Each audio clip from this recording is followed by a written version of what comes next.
This is Wheelbearings. I'm Dan Roth. And I'm Sam Abu-El-Samad. And so before we get started, you told me last week that you had a chance to talk with Chris Shunk. Yes, I did. And I chatted with Chris and told him that lots of people want to hear him on the show. Unfortunately, while Chris would like to join us, given his current employment, he is not allowed to participate in such events at this time. So hopefully at some future date, if things change, we will get him to join us. But in the meantime, here's wishing the best to Chris. That makes me very sad because I do. I miss his unique pronunciations and his definite his podcast hosting spirit. So we'll pour one out for him for now. Absolutely. And in the meantime, we'll talk about what we're driving. It is a very Hyundai Kia week. You've got the Kia Niro FE, which is a pretty interesting new model from them. Yeah, actually, turned that one back in yesterday after driving it for a week. And so the Niro is the fraternal twin. I guess call it a fraternal twin. It's the sibling of the Hyundai Ioniq that I had a few weeks ago. So a few years back, Hyundai Motor Group, which is the parent of Hyundai, Kia, and now the Genesis brands, decided to develop a dedicated platform for electrified vehicles. And so the first two models to come off of this were the Ioniq and the Niro,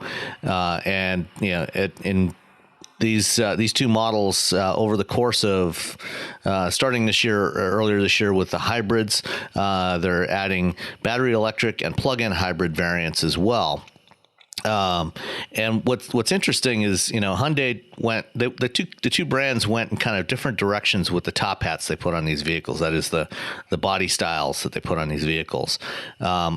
Underneath mechanically, the two are identical. They have the same 1.6 liter 4-cylinder GDI engine, 6-speed dual clutch transmission, and Hyundai's hybrid system that sandwiches the electric motor in between the gas engine and the transmission. Same suspension, brakes, everything else.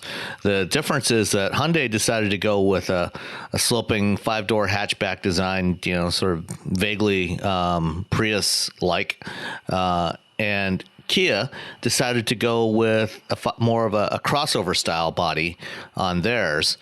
And what's been interesting is, since the cars launched earlier this year, the Niro has outsold the Ioniq by a factor of about 2.5 to 1, which kind of, reflects the way that the market as a whole is going. Buyers are, abandoning cars and going for crossovers. Well, yeah, but the Niro also looks cool. Yeah, no, it's a good looking car. I have no complaints about the way it looks. It's a little more. I'd say it's not quite as stylish as the Sportage. So it's very similar. It's very close in dimensions to the Sportage. It's a little bit shorter body. Wheelbase is about the same. So there's a little bit less cargo space in the back behind the rear seat. But the way it's configured, there's also a little bit more rear seat room than in the Sportage. Design wise, the Niro looks kind of more like a scaled down Sorento. In terms of, its greenhouse shape and everything, whereas the Sportage has a little bit more distinct, I guess I would say, a little bit more upscale design than the Niro. Not to say that there's anything wrong with the Niro. It's just a little more mainstream, I would say. And so what's it? The FE is there's a couple of different models, but the FE is sort of the it's the high fuel economy model, but they have it's the entry level model. Right. So, it's got the lower rolling resistance tires. Hyundai has the Ioniq Blue is their high mileage model. And it gets a couple of extra miles per gallon versus the others.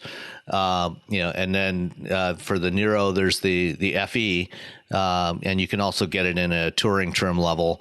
The thing about the FE is it's actually really reasonably priced. The one I had came to like $23,875, I think, including delivery.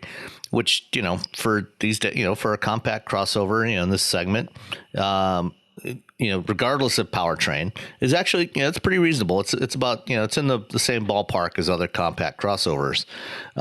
What's distinct about this one is the fact that it's also rated at like 49 miles per gallon by the EPA, or I think it's 47 combined, and like 40, 46, 49 city highway, something like that. And I got about 46 and a half miles per gallon during the week I drove it, without really trying very hard. So that's the most I've ever gotten out of a crossover. That's a lot of miles per gallon. Yeah. It's a couple miles per gallon shy of what I got with the Ioniq about a month ago. But it's also a little bit taller than the Ioniq. The aerodynamics are not quite as good. Still, if you're getting 47 miles per gallon in a car like this, you got nothing to complain about. So, well, I mean, do you actually though? How is the driving experience? Do you actually sort of sacrifice ride or handling, or I guess you probably do, but is it only discernible to somebody with your discriminating automotive palate versus the buyer who's actually going to be sort of on the lookout for this car? The FE and the Blue, they have smaller wheel and tire package, lower rolling resistance tires, so ultimate grip is not going to be as good as what you'll get in some of the other trim levels, but dynamically, they're both really good. The ride quality is fine. There's nothing to complain about there. It did just did perfectly acceptable on Michigan roads. It's not plush, but it's very well controlled. Wasn't bouncing around. How did it do on your stretch of, what is it? 94. Yeah, with the high frequency. It's fine there. It had no issues at all. Was nice and stable.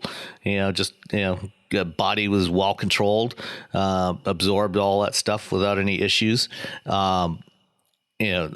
Steering feedback, it's okay. It's for compared to most mainstream cars in this size, class, and price point, it was fine. It's not a sports car, but the steering was tight. Like I said, not a lot of feedback, but it felt tight. It was more than acceptable.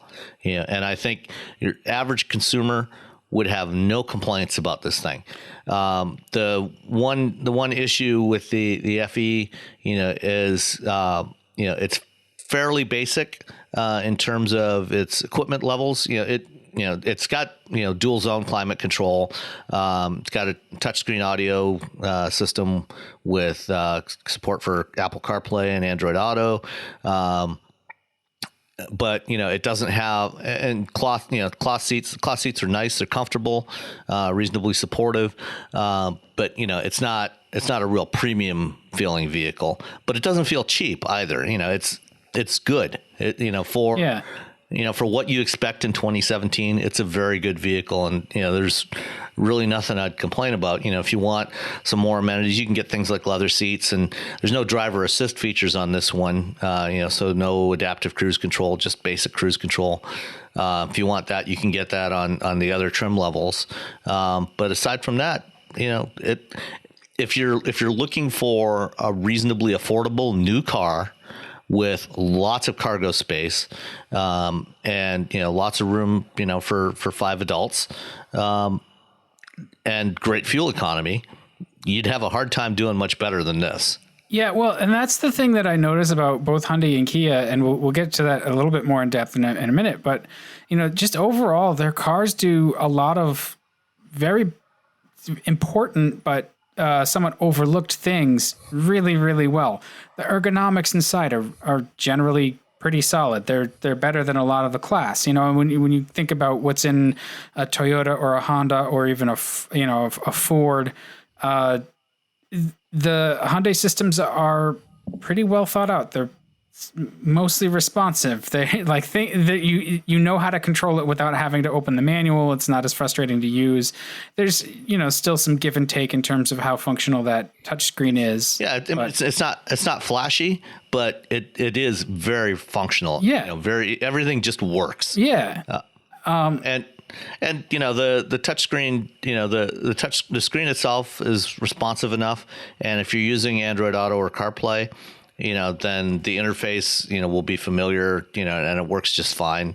And even the stock interface, is far from the worst I've seen. It's, it works well. And, one of the things I like about Hyundai and Kia is they've done a good job. The touchscreen displays that they use are very resistant to glare. They work great with, if you're wearing polarized sunglasses, nothing fades out of view. That when the sun is shining in through the side window, the display is still clearly visible. So, they do work well in that respect. Yeah. I mean, the one thing I tend to find about Hyundai Kia is that the screens you can't dim them enough at night without resorting to shutting them off. But that's kind of a personal preference in terms of. Yeah. And that's, that's pretty common to most vehicles. So, with touchscreen displays, and granted, again, if you're using Android Auto, then at night it does automatically switch to a dark mode. Goes from a white background to a black background. So when I get into a car, one of the first things I do is switch it to always be in night mode, and manually adjust the brightness. Again, I'm just kind of that's a personal preference thing. So I like that you can adjust it. The other thing that I find really sort of intriguing about this, and again, it's not just the Niro, but it's generally Hyundai Kia's kind of commitment to offering value. A lot of the safety gear, while it's not necessarily the ADAS stuff is not necessarily offered on the FE, all you got to do is spend about another $1,300 or not even another $1,000, and you've gotten yourself to the LX, where all that stuff is optional. So it's not just $1,000 more to get it, but it's still attainable. A $23,000 car has, smart cruise control, lane departure warning, forward collision, the emergency braking available. It's not standard, but it's available. And there's a pretty good price spread.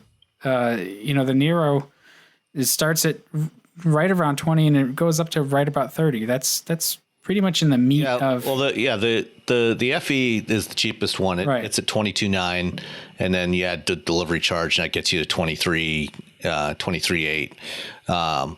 And then a loaded touring gets you just shy of $30,000.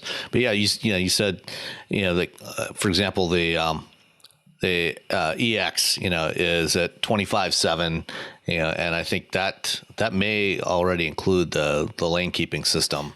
It looks like it's still optional. So it looks like that stuff is optional across the board, probably with a package.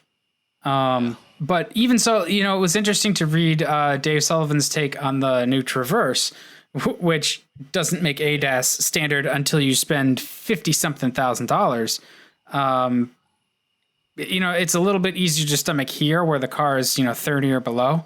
But it's like right off the bat, it's available in sort of the second lowest trim level. So on the LX, you can get the advanced technology package that includes automatic emergency braking, forward collision warning, the adaptive cruise control, and lane departure warning, and that's $1,450. So right there. Yeah. So a $25,000 car, and you've got all that stuff. Exactly. So and it's the most fuel efficient crossover that you're going to get from anybody, regardless of powertrain. And the EX does have the rear cross traffic and the blind spot detection stuff as standard. So and I mean I'm impressed. I continue to be impressed with the way that they've figured out how to actually build a car that feels solid and doesn't cost a lot but doesn't feel cheap either. Like these are difficult things to do. The ergonomics inside are really good. We talked about the infotainment, but also just the HVAC, the steering wheel, the relationship of all the controls and the things that you touch.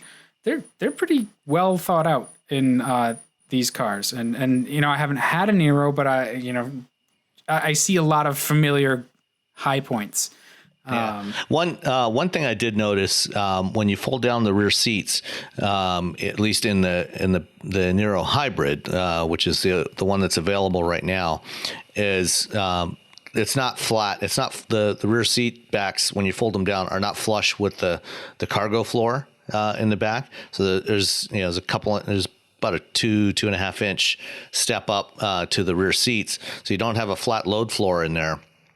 And I think the reason why is I think when the plug-in hybrid version arrives this fall, part of the battery pack will be underneath that cargo floor, which will lift it up. And that, I think in that one, it'll probably be flush for that version.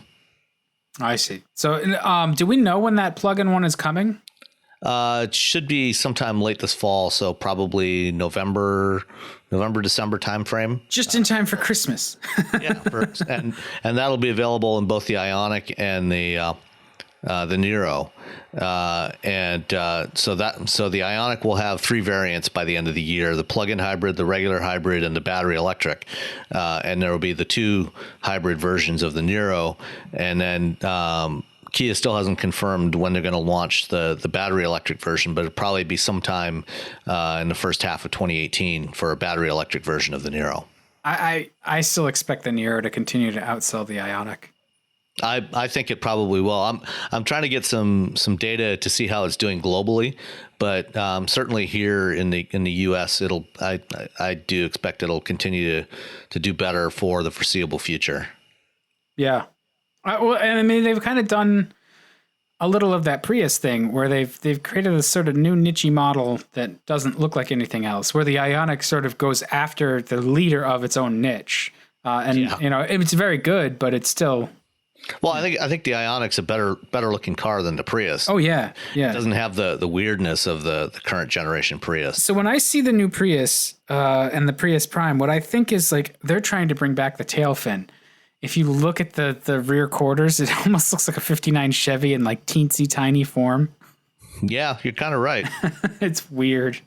That car is just so ugly. So what about your Hyundai that you've been driving? Yeah, so I've been driving the Elantra Sport, and I could start off with saying it's no GTI. And that's sort of the catchphrase for the week, because that's how I explain it, is like it's sort of a Hyundai version of a GLI, I guess, because it's a sedan, so it'd be a Jetta GLI. That's not to say it's bad. It's just, that's a high bar. And it took me a little while to warm up to the car because it on paper, it's one of those cars that seems to do really well against the competition on paper. But the reality is somewhat different. It's a good car. It's a good sedan. It's roomy. It looks great. It seems well assembled. All of the things I just got done praising the Niro for, they're the same here in the Elantra. The materials are good. The ergonomics are great. The basics of the Elantra are very good. This has a turbocharged 4-cylinder. I think it's like the 1.6 liter GTDI. Yeah. Yeah. Like 201 horsepower, I think. Yeah.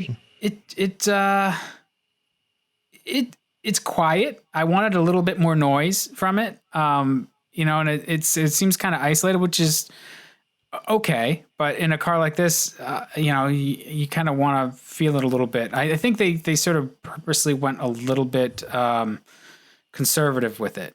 And it has a manual, that's a good start. Unfortunately, the controls are sort of where it lets you down. There's not as much mechanical feel through the shifter. It feels kind of isolated, and just more economy car than pocket rocket. And some of the electronic stuff makes it a little difficult to shift smoothly. A lot of cars now they'll do that with the manual. They'll helpfully blip the throttle for you and stuff because they assume that you're going to stall it because why would anybody know how to drive a manual these days? So you wind up with the electronics doing the thing that you're going to do, and it winds up being a little strange to get used to. But like all of these criticisms sort of melt away except for one, which is the steering. The steering is really well weighted. It's squared off wheels, a little funky when you're gripping around the edge. But it doesn't have much feel through the steering, and that never gets much better. but if you drive it in anger, the Elantra sort of it comes alive. The Elantra Sport it's almost like a little bit of a wallflower. You know, the chassis is tuned pretty well. Turns out you can rotate it with the throttle pretty well. You have to mean it. You know, you got to get the engine up above 3,000 RPM before it really starts to put its nose to the grindstone. And after a week with it, you know, my last day with this car was great. I was like, I finally understand you. It wasn't sort of that instant, you know, like you're instantly smitten with a GTI. This one was a little bit more of a slow burn. And that's not to say it's bad. You know, it has a lot of high points. I thought the materials are great inside. It's pretty comfortable. It's you know, summer here, so it's nice. You put the windows down, you open that sunroof up, you drive around. You've got a car that is decent to drive. It rides nice. It's good body control. It handles well. You can hear the exhaust a little bit with the windows down, which is fun. They've tuned it so it's got a little bit of a burble to it. That's real pleasant on a summer afternoon, summer evening. Just driving around. It reminded me of the old days of the European sports sedans from the 80s. I liked that. So cool. Yeah. I haven't driven the Sport yet. I've driven the Limited and the Eco versions. And, you know, like you, I was very impressed. You know, the same kinds of things, you know, we've talked about before with Hyundai. You know, they're just really solidly put together. You know, and unfortunately, you know, the one big problem they have is, you know, it's something that's not a Hyundai issue. It's just the market as a whole running away from cars, you know, to crossovers. And, you know, that right now that's hitting Hyundai particularly hard because, you know, they have a sedan heavy lineup, you know, and, you know, aside from the Tucson, you know, the Santa Fe is, you know, getting a little long in the tooth, and there's a new one coming. We'll probably see it, you know, either perhaps at the LA Auto Show or else, you know, maybe at the Detroit Auto Show beginning of 2018. You know, but that's hurt their sales quite a bit, you know, because they've seen the same issue that every other brand has seen, where sales of their car models are declining faster than other stuff is picking up the pace, and that's, you know, I think that's one of the reasons why Hyundai is making some shifts in their product plans and, you know, announcing some new products coming to market in the next few years. I mean, a Tucson Sport with the manual transmission would be cool. Yeah, it would. Which is like, it's a lot of the same running gear that's here. And I don't want to sound like I disliked the Elantra Sport. I actually really liked it. I thought that against something like a Jetta GLI, it's really competitive. And for most people, they're not going to have the quibbles that I had. They're going to find that it's, you know, the shifter is slick and smooth, and it's easy to get in gear, and it's easy to drive. And, you know, they may actually prefer the fact that it's somewhat isolated in the controls. That might feel luxurious versus, you know, the potentially gritty feeling of a more mechanical kind of direct connection that I would prefer. So, you know, it does come down to preference in a lot of ways. And I just remember back, you know, like the last Elantra was such a leap. It got bigger. They added the Limited model, which was a lot of value. It brought some luxury features down into a segment that had typically shunned that kind of stuff. And it rode like crap. And it just felt like an unfinished car, not unfinished, but like it was sort of like, well, we achieved all our program objectives. Here's the car. Versus like, well, we made sure it's really good. And this time around, it's really good. It's a good car. Yeah. And, you know, the other thing too is, you know, if you're not necessarily enamored with the idea of a four-door sedan, there are other options. You know, Hyundai is right now launching the Elantra GT, which I'll actually be driving in a couple of days. They're doing a drive program here locally. which is available with the same powertrain, the 1.6 liter turbo. And there's also the Kia that's based on the same platform, the Forte 5 as a 5-door hatchback. So you get the Forte 5 SX, which is again with the same 201 horsepower, 4-cylinder, and that's the one that I think the last episode we recorded in response to a reader question about what to get to replace a GTI. That was the one that I recommended was that Forte. Yeah, and I think that's a pretty solid recommendation. Definitely try that one out if it does all the things that this one does. It's the Forte 5, if it drives like the Elantra Sport, that's pretty good. The GTI has this gravitas to the way it goes down the road, and I don't know that any other car is going to be able to do that. There's that feeling of solidity that you get in German cars, including VWs, at least when they're still relatively new. Eventually the rattles. Yeah, they do get clapped out after a couple of years. Yeah.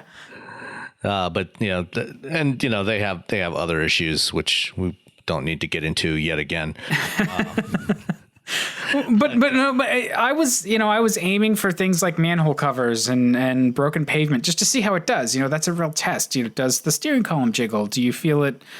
Does it make the body shell resonate? And none of those things happen. The Elantra Sport it's solid. It doesn't have that like real weighty precision that a GTI does, and that's really hard to do. There's not many companies that have managed to pull that off. Yeah. So, I mean, just like you love the GTI for what it is, you should try this car out and appreciate it for what it is. Maybe you'll love it. I don't know. It's still new on the market. So we'll see. I hope they continue with it because it's only going to get better as they've shown. Like they Hyundai and Kia, they only get better as they go. At least so far, that's been their track record.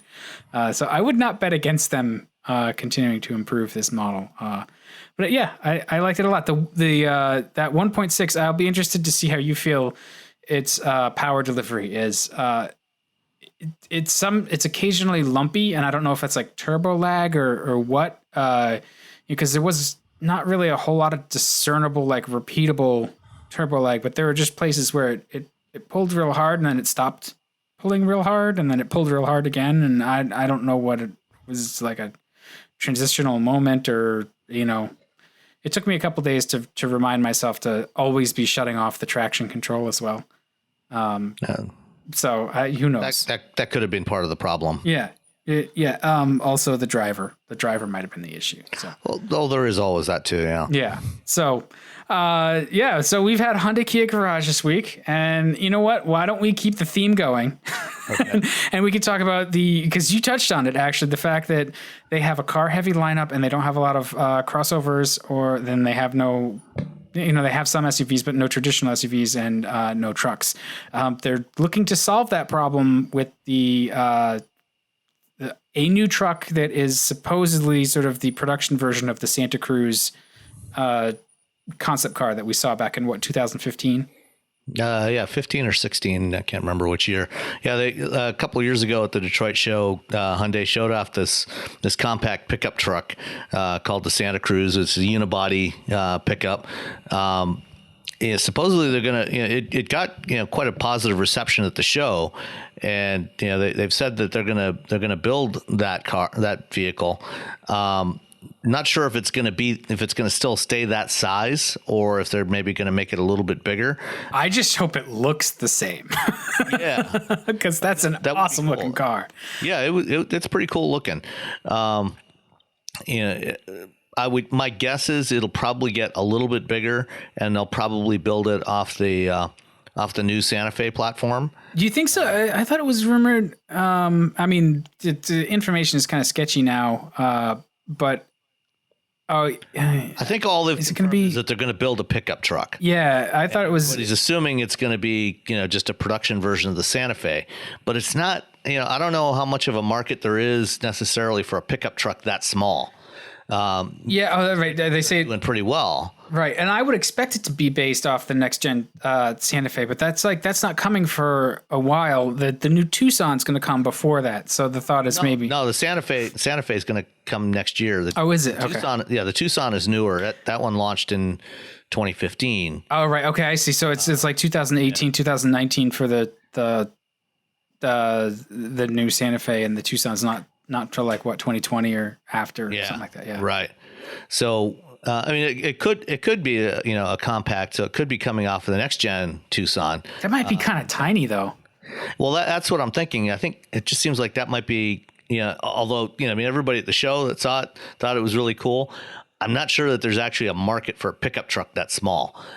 So, going to the Santa Fe platform, making it a midsize, to go up against the likes of the Honda Ridgeline and, and the Chevy Colorado and GMC Canyon.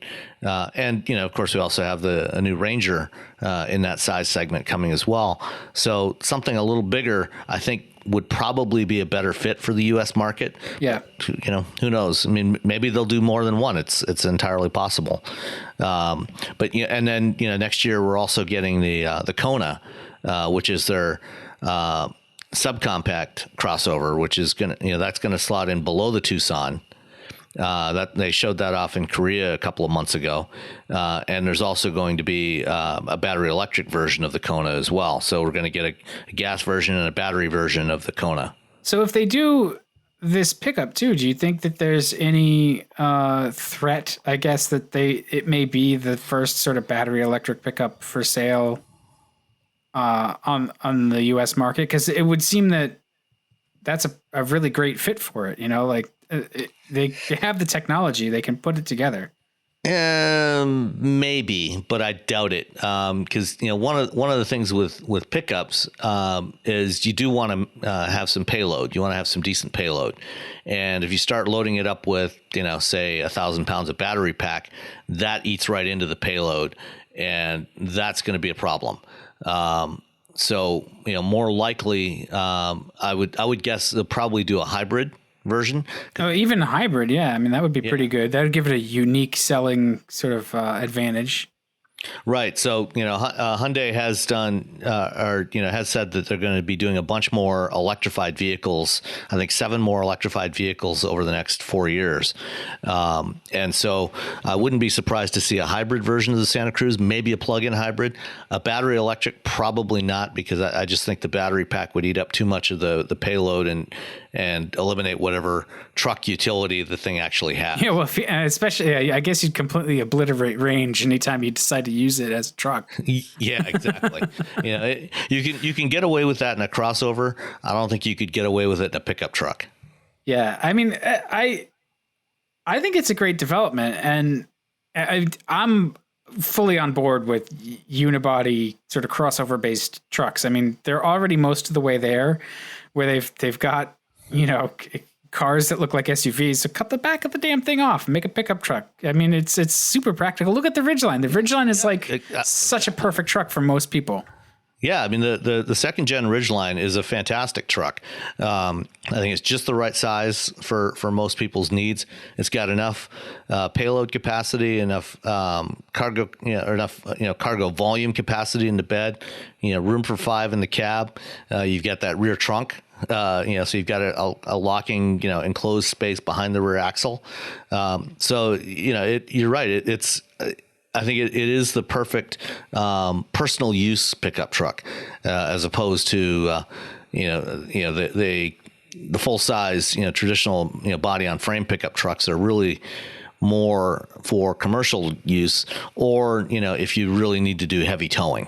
Yeah, but if you want a truck to drive on a regular basis, on a daily basis, something like the Ridgeline is closer to a better solution for most people. Yeah, I mean, there's still that hump to get over, where the fact that full size pickup trucks tend to be sort of like Barbie dolls for grown men. They like to buy them and accessorize them, and But anybody practical, you don't need that. There's no nothing stopping you from accessorizing any other kind of truck too. No, it just seems to be like Jeep Wranglers and full size pickup trucks.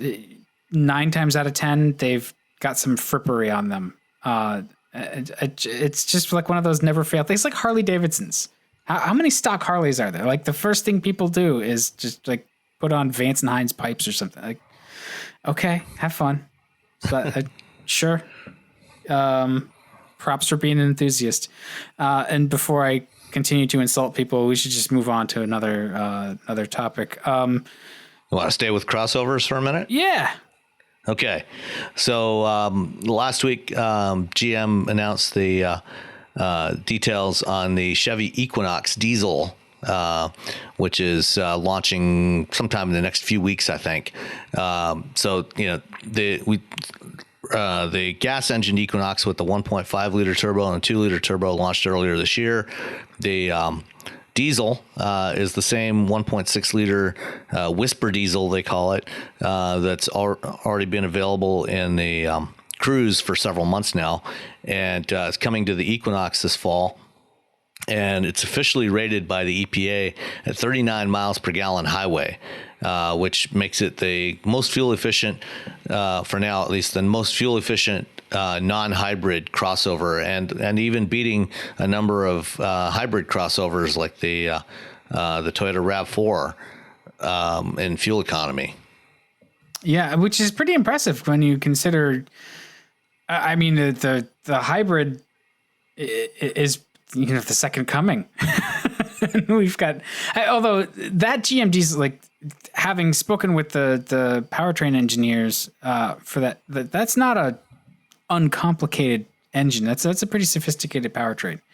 Oh yeah, I mean any modern diesel is pretty sophisticated, and I had a chance to chat with Dan Nicholson last week, the head of powertrain engineering at GM, about that engine, and as well as a couple of other GM executives, and it's they've done a lot of interesting things with that engine, both to really make it more refined and also make it more fuel efficient. So it's got things like, cooled EGR, as well as, urea injection and diesel particulate filter and all those sorts of things that you find on other diesels. But when I drove the Cruise, I was really impressed. I think it's by far and away the most refined diesel I've ever tried. And it's significantly quieter, than Jaguar's diesel that they have in the F-Pace and any number of other diesels. And especially, compared to the 2 liter diesel that they had in a previous generation Cruise, this is way, way better. Yeah. I mean, whoever thought that you'd be saying that though? And that previous Cruise diesel wasn't bad. But like the most refined diesel on the market is from General Motors after their sordid history with diesel engines. I mean, that's great. I'm proud of them. Yeah, no, they've done a fantastic job, and it's exclusively available with the new 9-speed automatic that they have in there, and I think or at least in the Equinox, it's only available with the 9-speed. In the Cruise, it's available with a 6-speed manual as well. But this, I think this will be. It'll be interesting to see how many people this vehicle attracts, and especially Mazda is also going to be launching their CX-5 diesel in the next couple of months as well. That one's a little bigger. This one's a 1.6 liter. The Mazda is a 2.2, and will probably be a little bit more powerful, a little more torque than the Chevy, but it may be a little bit less fuel economy. And I asked the GM guys, if they thought, how much of a market they really thought there was for this. They seem to be pretty confident that, particularly in the Equinox and also in the GMC Terrain, which also gets this powertrain, that it'll actually do pretty well. We'll see, whether there's still a market for diesel, after the whole Volkswagen fiasco. Especially now, with gas and gas prices still being so cheap. There was actually a story posted on Jalopnik earlier today, doing some price comparison of how long it would actually take to get to recover the premium on the diesel version of the Equinox. And there's a little flaw actually in their calculations. They did a straight up base price comparison of the 1.5 liter LT to the diesel LT. And there, when you do the price comparison, the base MSRP is like $3,700 different, but there's also some differences in equipment. So if you option up the gas one to the same equipment level as the diesel, the price difference is only about, I think, $1,700. And so, you'll get your savings back a lot faster, but it's still going to be tough, when gas is $2.50 a gallon or less. Yeah. And that math, like, I feel like that's one of those like diversionary tactics. Yes, you can sort of calculate it and say like, well, the payback for that premium is X amount of miles. It's the same thing that people do to argue against hybrids, but there's other reasons for purchasing a car, and there's other reasons for purchasing a car with a particular powertrain. I think there's still a market for diesel too. I think what GM really needs to consider is how to win those burned Volkswagen customers. And that's tough for GM and for Chevrolet just because of where brand perceptions are versus Volkswagen. But the product is there. If they can... Yeah, no, absolutely. I mean, the new Equinox is really nice, and not nearly as expensive as the Traverse. Yeah. GM, Nicholson indicated that, they do plan to launch some more diesels in the next couple of years. So, we'll see. Hopefully this one does reasonably well for them and gets some good sales, because the Cruise, even though, the Cruise, it's easy to get over 50 miles per gallon in the Cruise, it hasn't really been selling that well since they launched it. But I mean, it also hasn't really gotten any marketing push yet either. So, the other thing, along with the Equinox, they're also launching the diesel in the Cruise hatchback this fall. So both of those are coming in the next couple of months. And they expect the hatchback Cruise diesel to actually do a lot better than the sedan. Yeah. And I mean, that makes sense. I mean, that is the heart of the diesel loving segment right there. Golf and Tiguan buyers. Yeah. But GM has direct analogs to Golf and Tiguan, so. Right. Well, that's what I'm saying. The Cruise hatchback and the Equinox. Yeah. So they're halfway there. They have to figure out how to spread that message, and good luck to them if they would like some help with that. I would consult. I'm just going to use the podcast as a business development tool. Hasn't worked yet. One of these days. Yeah. I know there's people at GM that listen to us. So yeah. So before I say something else stupid, let's move on. Speaking of companies that sometimes say things that are stupid, Uber. They're not doing anything stupid this time. Actually, they're being fiscally responsible with other people's money. They're killing their leasing program because they're losing like $9,000 per car, which we've talked about, but I still think it's kind of funny. Yeah, and I just a blog post that I wrote last week was just published on the Navigant Research blog, my company's blog. And what I did was I compared this to the situation with GM with their Express Drive program that they do for Lyft and the Maven Gig program, and also, kind of relating, how this might play out, how some of what's going on with this could play out for companies like Uber and Lyft going forward as they try to do autonomous vehicles. The issue, that Uber had, they lost $9,000 per vehicle doing these leases. They were expecting to lose about $500. And they lost $9,000 per vehicle.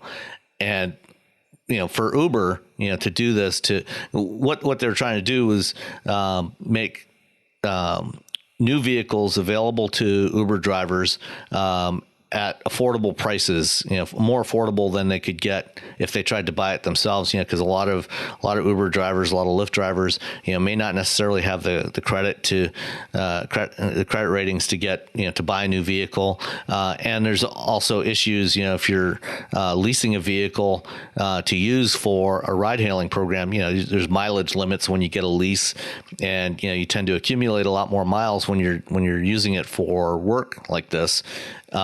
And so, the leasing program that Uber did, like the GM programs, is unlimited mileage, and you get free maintenance and insurance. Maintenance and insurance is included with the lease price. But for Uber, they had to buy the vehicles and then, finance them themselves before they could lease them to drivers. And for them, because they don't make vehicles, they had to buy them on the open market. They had to borrow money to subsidize this program. And that cost them a lot more than they anticipated. They borrowed like $1 billion from Wall Street banks in 2015 to do this. Same thing's going to happen if they try to do autonomous vehicles. They're going to have to buy vehicles. They're going to have to finance them and maintain them. Pay for the maintenance and insurance and everything on these vehicles. Whereas for a company like GM, doing essentially the same thing, they're able to take a couple of year old vehicles, off lease vehicles, that instead of putting them, sending them to auction as used cars, put them, make them available through these programs to drivers. They have their own captive finance arm where they're able to borrow money at much lower interest rates, and basically do and they've got the dealer network, so they can get good deals on the maintenance costs. So it's a lot cheaper for them, for a car maker to do this than it is for a company like Uber to do it. And I think, we're going to see the same thing play out as we start to get into autonomous vehicles in the next few years. But yes, what you say makes a lot of sense. But what about just, some companies that are good at making deals, banding together for their individual good? You get a smaller automaker that, or even just a company that gets in the middle, that does their whole business model could be, purchasing the vehicles and renting out the fleet to the autonomous or the ride hailing companies. There's a business to be had there, just on that one part.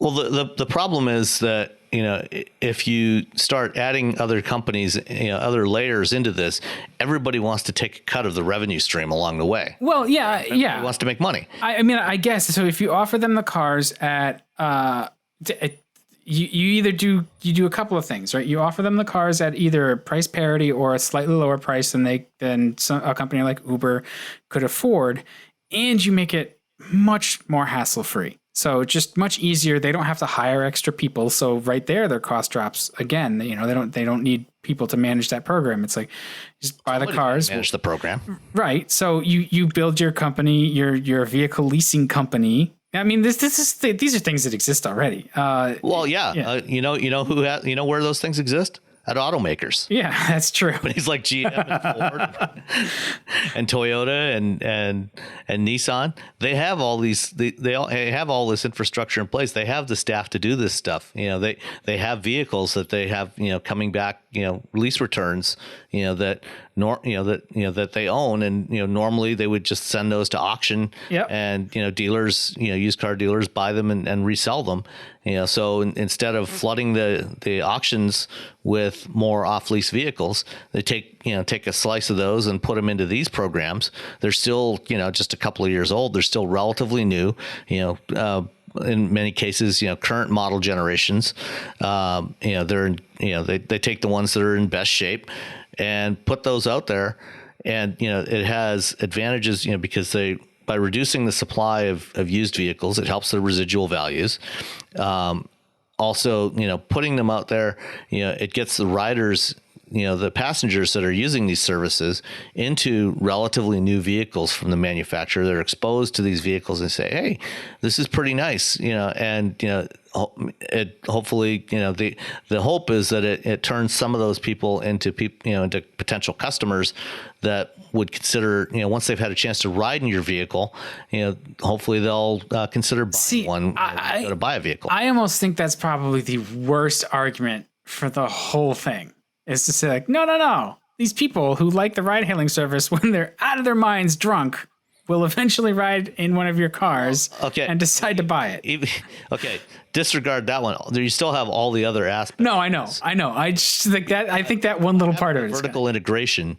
You can take a lot of cost, at least in this particular scenario, you can take a lot of cost out of the system because you're not, you don't have to pay a slice of the revenue, as big a slice of the revenue to the banks that are financing this. You don't have to pay some other company buy the cars, because whoever's selling you those cars is going to want to make a profit on them. Yeah, no, I mean, it's way more efficient. Yeah. So, for a car manufacturer, it makes a lot more sense to do this than for a company like Uber or Lyft. Yeah, well, and it's funny, like the more I talk about this, about how to try to find efficiency within these models, like I just wind up inventing the taxi industry. Like, oh no, you get the used cars that aren't, they're not quite the high end models. So like, yes, the taxi industry. Well, and I mean that's basically what GM is doing with Maven, with the Maven Gig and with the Lyft Express Drive programs. Is taking those used cars and putting them out into the field, in this application. Although they're generally in much better condition than your average New York City Crown Vic. Right, which actually is a rare thing now. I haven't been to Manhattan in a while, but the Crown Vic is like not a thing in New York anymore, right? It's like they're pretty close to extinct now. Yeah. I'm generally not a fan of the taxi experience because I can drive like one of those guys, but I can't ride while one of those guys drives like they do. I get nauseous. There's definitely a big difference when you're behind the wheel or a passenger experiencing that sort of thing. I feel bad for my passengers, and like I completely understand how sometimes my kids are like, "Dad, knock it off." Yeah, I've been in that situation, so I drive very differently when I have passengers in the car than when I'm on my own. Good. I'm not the only one. All right. Yeah. I mean, even riding with a journalist riding shotgun with me, on a media drive, I've had a couple of them ask me to back off a little bit. Really? Oh yeah. I generally back off anyway, just because journalists are interesting. There are some who will go and be really, really imprudent. And those guys are terrifying. Then there's, the guys who, that you can tell they know how to drive and they do their thing. And that's okay.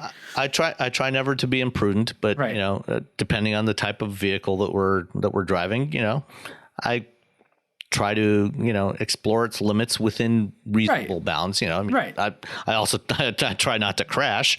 I want to keep the car on the road, but I want to see what it can do. And there's been a couple of occasions over the years when I've had the people that I'm driving with ask me to back off a little bit just because they were starting to get a little queasy. Oh well, queasy's the thing. The ones so the other scale of terrifying are the ones who are just really horrible drivers, and you're like, well, there is that. Why do you write about cars? But anyway. Well, and then there's the ones that don't know how to drive a manual. Yeah, I find that amusing. All right, we should tell no more tales out of class or whatever. Mentioned any names? No, and I won't. But we could talk about self-driving cars because FCA, besides getting bought by Great Wall, they're joining BMW and Intel. Maybe. I think that's going to happen. I think FCA, because they're not doing so great on a whole. I'm not impressed with Alpha. I think that's been bungled on a variety of levels. Cars are great. Yeah, but they've hollowed out the automakers. Like Dodge and Chrysler don't have anything new. It's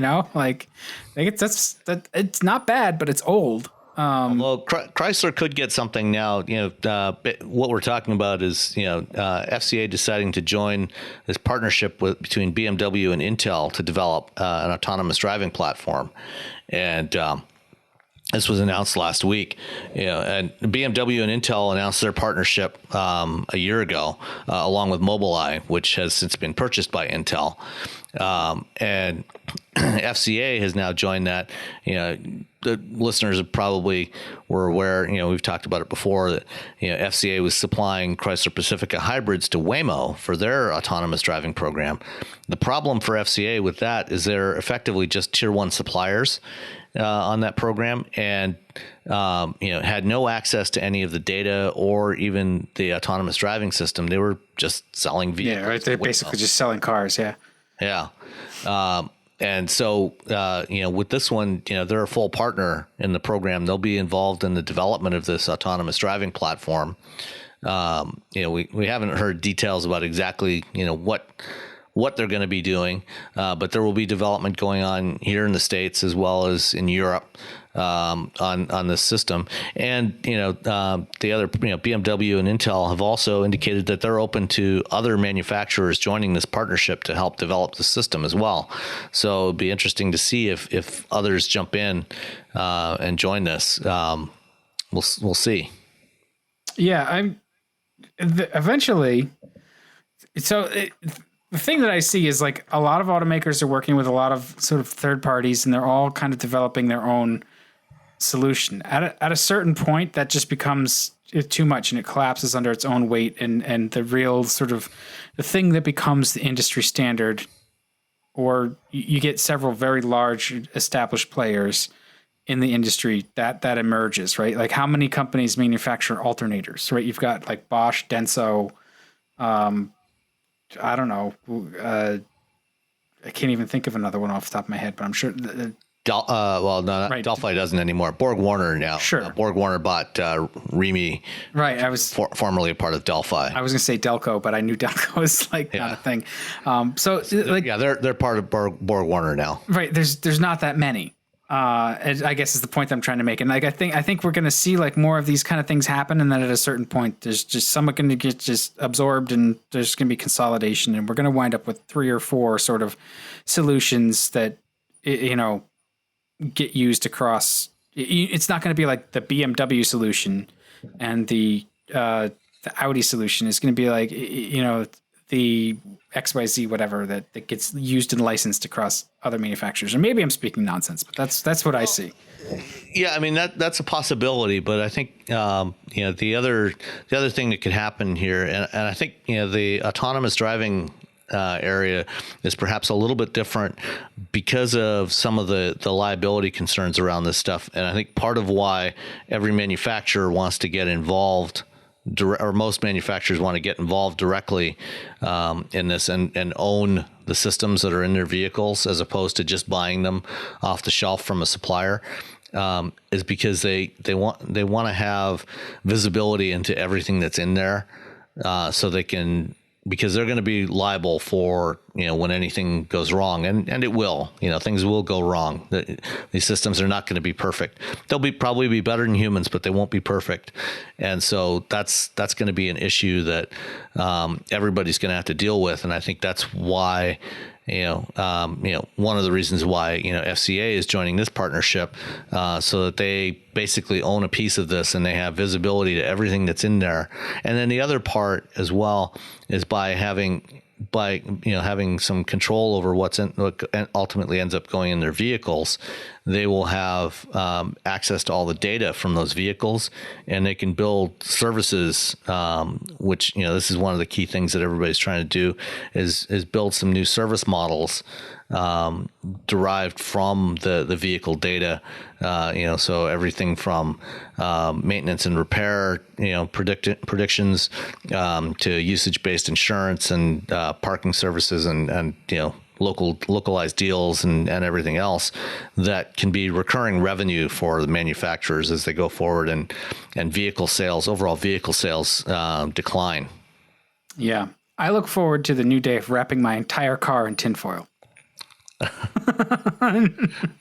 and keep driving your Crown Vic, buddy. Yeah. Speaking of cars that are made out of tinfoil. All right. So did we get any feedback, any questions, anything come in? Let's see. We had one from, I think actually came in last week, about a Mazda version of the Toyota Supra BMW Z4 with a Wankel engine. And this is an interesting scenario, with Mazda and Toyota hooking up and doing some cross equity investment. Toyota taking, I think, a 10% stake in Mazda, and Mazda taking about a 1% stake in Toyota. this could be an interesting proposition. I'm sure that BMW and Toyota, they've been developing a new sports car platform together, and we just saw last week at Pebble Beach, BMW unveiled the concept version of the next gen Z4, which is going to be based on this platform, and should be coming out next year. Toyota's doing a new Supra based on this, and we've seen lots of spy photos at the Nürburgring of this thing. Doing a Mazda, and throwing a Wankel engine in it. Yes. RX-9. Yes. Just why not? Sure. I love the rotary. Let's go for it. Excellent. Well, good. If anybody wants to hit us up, I know we have an interview which we'll wrap up the show with, but if anybody wants to hit us up, you can find us. We are at Wheelbearings Cast on Twitter. Wheelbearings.media is the site, and you can find all the other contact methods there. But why don't we tee up the interview you did, and we can finish out the show for this week. You actually went out to San Francisco, out in Silly Valley, and you were speaking to some of the folks that are tied up with Ford. Yeah, so Ford did this event, this City of Tomorrow symposium last week in San Francisco, where they had a whole bunch of city planners from all over the country, and people from technology companies, and also some. I even saw a couple of folks from one of the other automakers there, although they weren't presenting or on panels or anything. They were present and taking part in conversations with various people. And one of the people that was on hand there was Bryan Salesky, who is the CEO of Argo AI, the company that back in February Ford announced they were investing up to $1 billion in. Bryan came to this new venture from Waymo, where he had been working for the last 7 years, up until last year, with Chris Urmson, who formerly led the Waymo effort. And both Chris and Bryan had previously worked together at Carnegie Mellon, and they worked on the DARPA Grand Challenge program on the autonomous vehicles for that, including the Chevy Tahoe that won the Urban Challenge effort in 2007.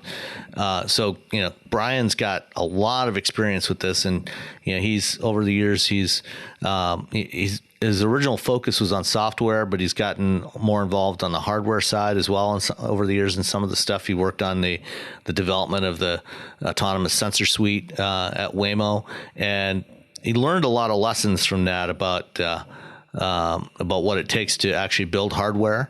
And so Bryan and I had a chance to sit down for about 20 minutes last Thursday, and he, among other things, talked about why he and his partner Peter decided to hook up with Ford for Argo AI rather than taking hundreds of millions of dollars in venture capital from some of the rich guys on Sand Hill Road in Palo Alto.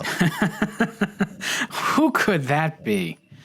I'm sure there were plenty of people, in Palo Alto that would have gladly given him, huge buckets of money, to get a piece of Argo. But for a variety of reasons, they opted to go with Ford, and work with Ford. And I think the explanation is pretty telling, and it also it fits in with my feelings about how who's likely to actually succeed in commercializing this technology over the next 5 to 10 years. Yeah, well, great. We'll give that a listen. We'll finish off the show, and we'll talk to everyone next week.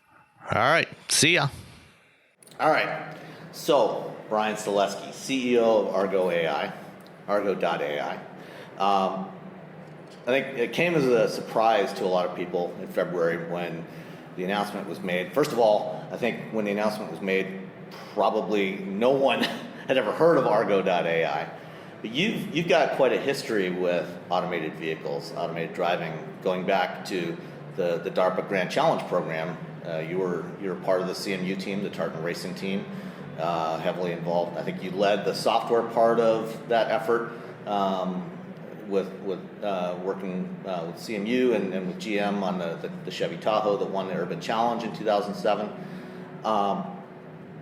Let's start off with a little bit of your backstory working with automated driving. How did you get started in this area? Well, thanks. Yeah, so I started at the National Robotics Engineering Center at Carnegie Mellon, which is a bit of a mouthful. They call it NREC. And it was an applied research lab which focused on taking the high-tech research and work that the faculty had been doing for years in some cases, and finding a way to place it in commercial applications and military applications. And so I was hired in 2004 to work on a military program called the Autonomous Navigation System, which was part of the then mandate that a third of the U.S. Army's ground forces needed to be automated. Unfortunately, that program eventually was canceled, but that's how I got my start. And it just was fascinated with the ability to write software that could control vehicles and do it in an intelligent way and have them have human-like behavior. And the work that I always did was focused on real-world applications. My group wasn't about writing papers; it was about fielding real systems. And so, following on from that military work, I worked on a number of commercial systems. I was the software lead for Tartan Racing, like you mentioned, which was the 2007 Urban Challenge entry. And Chris Urmson was a close colleague that I worked together with on that program. He was the director of technology, and I brought sort of how industry writes software and sort of process and the way to think about building a robust and reliable system. And he brought a lot of the science and robotics background, and together we pushed we sort of pushed that program forward. It was a great collaboration, and loved working with Chris. And then following on from that, we worked on the autonomous mining system for Caterpillar, and we actually fielded those systems in mines in Australia, and it was an amazing team that worked on that. Many of those people came from either the Urban Challenge team that we had, or we brought talent in from another DARPA program, which focused on off-road perception and sort of combined the two together. And it was one of the more advanced systems in its day. It doesn't get talked about a lot. Yeah, well, that's the thing. I'm aware of the Caterpillar mining program, and that's something that probably very few people have ever heard of. That there are actual autonomous vehicles that have been deployed in real applications. I mean, off-road mining applications. These giant dump trucks. That's right. But these are dump trucks that are the size of your house practically, and it was a great early application for it because we could deploy these vehicles in relatively closed controlled setting, and believe it or not, mine companies take a lot of pride in keeping their roads very clean and well maintained because it affects tire wear. Mm-hmm. And so that was a great application. Probably was music to our ears. We said, okay, great, so we can detect. We can detect workers and other vehicles pretty easily, given that these are actually pretty well-groomed roads. They had water trucks that helped keep dust down and so on, that helped really control the environment. And that was a great proving ground for the great early application to field autonomous technology. So when did you join Google? So I joined. Partway through that Caterpillar program, Chris left to go to Google. I had an opportunity to go with him, but felt like I wanted to see the Caterpillar program through a little more progress before I would leave. And so I joined a couple years later, in 2011. And when I joined, I had a pretty neat opportunity to really dig into the hardware side of things. Up to that point, I had spent my whole career on software engineering, and I had a real interest in understanding more about hardware development, and got a real great opportunity to lead the hardware team at Google. So, one of the interesting things that's come to light earlier this year, in the early Google autonomous vehicles, you could see that you were using off-the-shelf sensors, particularly the Velodyne LiDAR sensors. I mean, that was fairly obvious since they were out in the open there. But learned that Google ultimately went on to develop a complete set of sensors in-house that they're planning to use for their system. So were you involved in that program, the development of the sensors as well as the software? I was, yeah. So my focus was on pulling together all the different elements you needed to build the hardware stack for self-driving cars at Google. And so we had a supply chain group, we had manufacturing, we had different sensor development teams, we had vehicle engineering. All those things sort of came together to build the car that you saw or have probably seen on the roads in the Bay Area. The Firefly. Two-seater Firefly vehicle, that's right. So that was a program that I led and sort of built the team to carry that forward. It was a great lesson for me. I certainly grew in my appreciation for how capital intensive the auto business is, right? And how you really have to be very disciplined in decision making throughout the process. You can't iterate hardware as quickly as you can software, and so it lends a totally different process and mindset, and really added to my appreciation for what car companies do, and that was a great experience for me. Yeah, and you mentioned earlier that when you started at NREC, that part of what you brought in terms of the way you did software development was that rigor of production programs. That's right. What had you worked on prior to that brought you that insight? Prior to Carnegie Mellon, I worked at a company called Union Switch and Signal, which wrote operator control systems for trains. And so I had written software that was mission critical to CSX, Union Pacific, these really large railroad companies. And I learned through that whole process what it meant to build software that needs to be delivered on a timeline and really needs to work. If it doesn't work, if there's a problem, if there's a defect, an unexpected failure, those companies would see significant downtime and losses, and become a real logistics problem for them. So they had Union Switch and Signal took that reliability very, very seriously, and I think did a really nice job of building out a framework and a software stack that was extremely robust. And so that was a wonderful experience to have early in my career. Yeah, here in Silicon Valley, one of the core philosophies is the idea of fail fast and iterate, which I think is important and has tremendous value. And my own engineering experience doing software development, we did a lot of that in the development phase internally.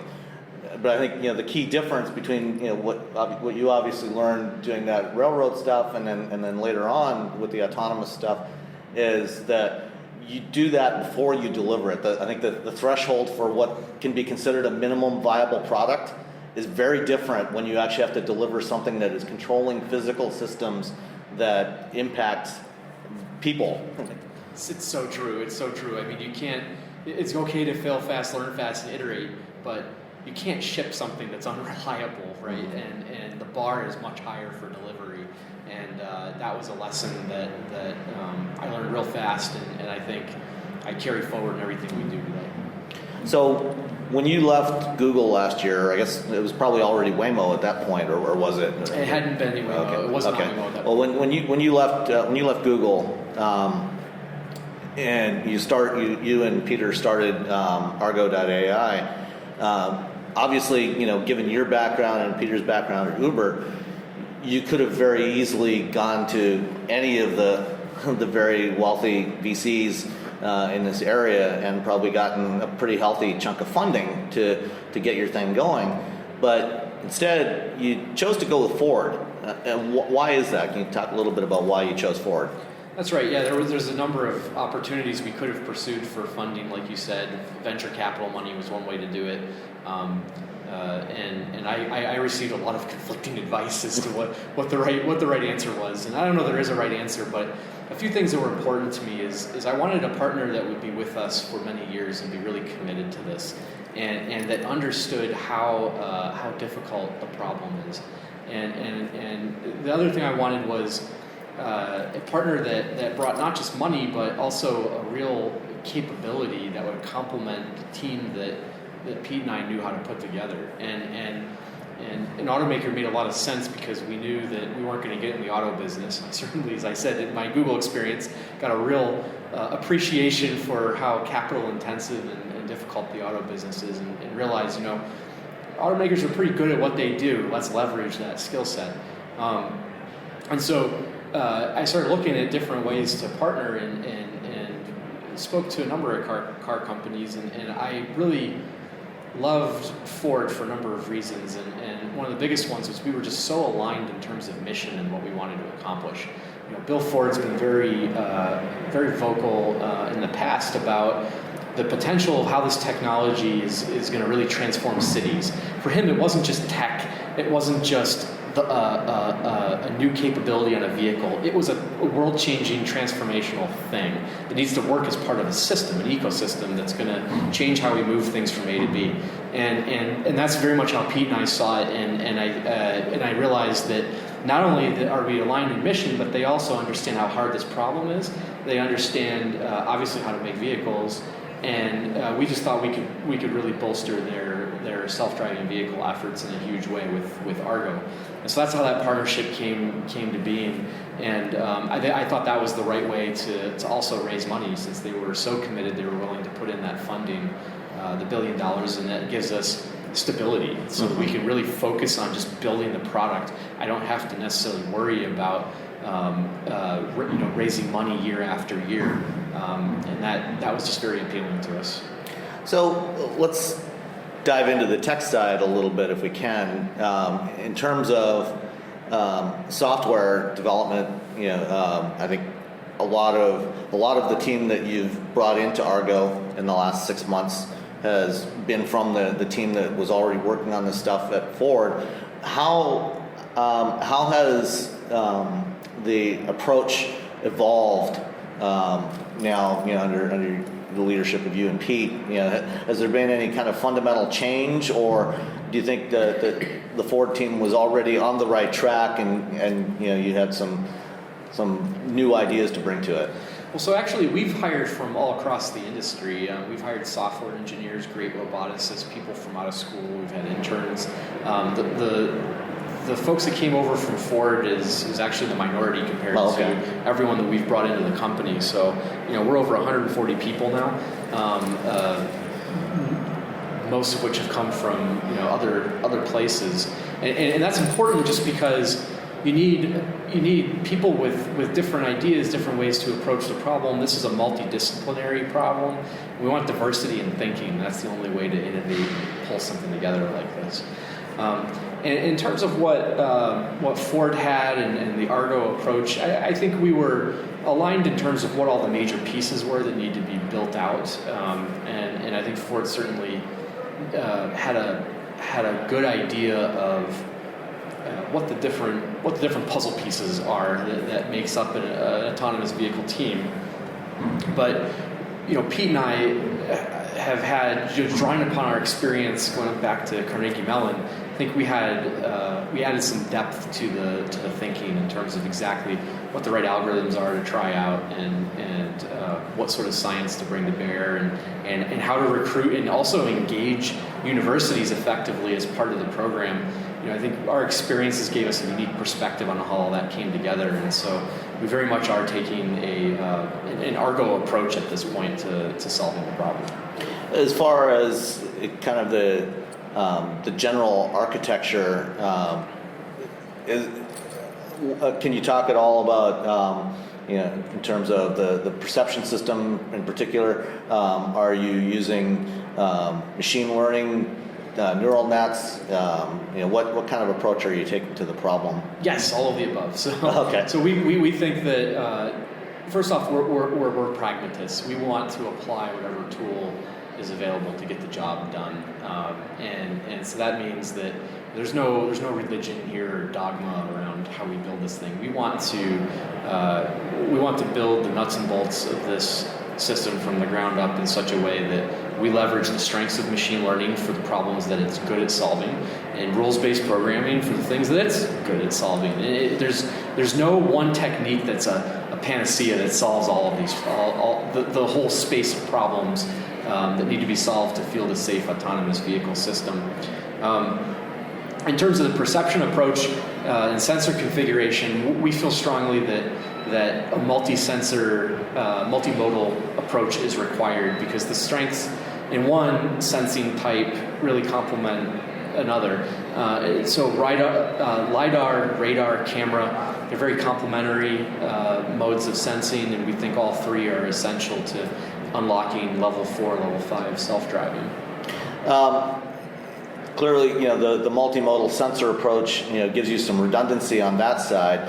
On the control side, or actually on the compute platform side, how much redundancy do you think is necessary for a robust system there? I mean, do you need 2 complete compute platforms running in parallel, or I guess what kind of, or have you even really finalized what your architecture is going to be there? We haven't finalized it. We have a lot of ideas and active debate on what the right thing is to do, and we follow a typical safety process that helps guide what that architecture should be. So we look at we do a formal hazard analysis process. We look at failure modes in the system, and we really reason in a very critical way. What's the best way to field something that is safe, but also is affordable and meets the requirements that the vehicle has in terms of the amount of power that's available. Mm-hmm. All those things need to be factored in, and that's what arrives at a true system solution to what you're describing. You mentioned controls real briefly, and that's also an important element here. A lot of people don't realize that even something like braking on vehicles today, even if all the electronics behind the brake pedal fail, still the physical action of the human foot on the pedal actuates hydraulics, which ultimately causes the car to stop. There's a mechanical connection between your foot and those friction brakes. That's right. That if everything else breaks or stops working, you're still going to stop. It might take you a little bit longer, but you're going to stop eventually. Exactly. And so when you have an autonomous vehicle where there is no human foot to press the brake pedal, there's now redundancy in the electronics that's required in order to make sure that it's fail operational. But also the actuation side as well. As well as the actuation. The same thing applies to the steering control. Mm-hmm. And so that's another big advantage in working with an auto company like Ford, is they have huge product development teams, and they've got relationships with all the right tier ones in order to make sure that those redundant controls are in place in a production way. All right. Anything else you want to add to this that think you want to share with the listeners before I let you go? I think we talk a lot about the technology, and there's a lot of focus on how AI is changing things in a big way and unlocking all of this capability. And I think what's important for people to understand is that this isn't just a focus on the vehicle or on the tech. It's a focus on how to make cities better in the future. And we realize that just adding autonomous vehicles to the equation isn't enough to solve the problem. There needs to be a systems solution. These need to be the autonomous vehicles need to be part of an overall city solution that improves transportation for society, for the residents of that city. Each city has its own challenges in terms of congestion and other issues, public infrastructure challenges, and we're committed, Ford and Argo, in working with those cities, working in partnership to make sure that autonomous vehicles extend and complement existing city services in a way that we can really improve transportation for everybody. Argo, Ford, we're about making transportation safer, more accessible, more affordable for everyone. And that's the mission that really drives us, and we're excited about being part of that solution. Bryan Salesky, thank you very much for your time. Thank you.